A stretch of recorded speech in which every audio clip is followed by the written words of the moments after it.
এইরকম ওয়াজ আমি আমার জীবনেও শুনি নাই। সারা রাত মোবাইল টিপে সকাল 9টা থেকে মোবাইলের মাঝে চার্জ নাই, মোবাইলের মাঝে চার্জ নাই। এবার মাইকিং চলে সকাল 8টা থেকে বিকাল 4টা পর্যন্ত কারেন্ট থাকবে।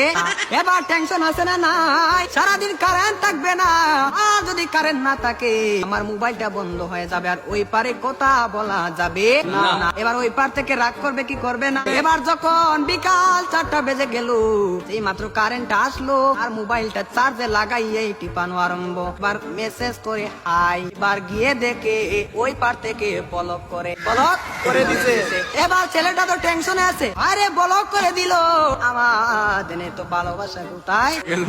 এবার 2 দিন পরে ব্লকটা খুললো, 2 দিন পরে ব্লকটা খুললো। এই 2 দিনের মাঝে ছেলেটার আরেকটা হয়ে গেছে, আরেকটা হয়ে গেছে। এবার মেয়েটা বলে তোমার সাথে আমি পালিয়ে যাবো, আমাদের বাড়িতে মানবে না, চলো আমরা পালিয়ে যাই। আমি রাগ করেছিলাম, আমার রাগ তুমি কেন ভাঙ্গাও না। আর ছেলেটা রাগ কি ভাঙ্গাবে, এই 2 দিনের মাঝে আর একটা কপালের মাঝে জুইটা গেছে।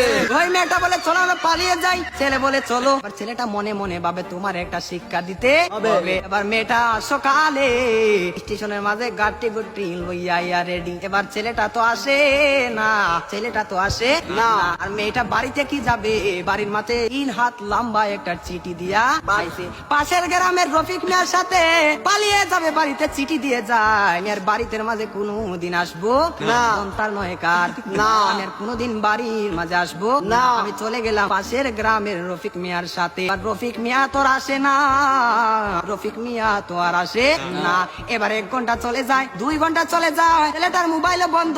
মেয়েটা তো আর বুঝার বাকি হলো না, আমাকে চলে গেল ছাড়িয়ে, আমাকে ফাঁকি দিল, এখন তো মরা ছাড়া কোনো উপায় না। পরের দিন সকালে মাইকের মাঝে আওয়াজ শোনা যায়, সকলে পড়ি ইন্না লিল্লাহি ওয়া ইন্না ইলাইহি রাজিউন।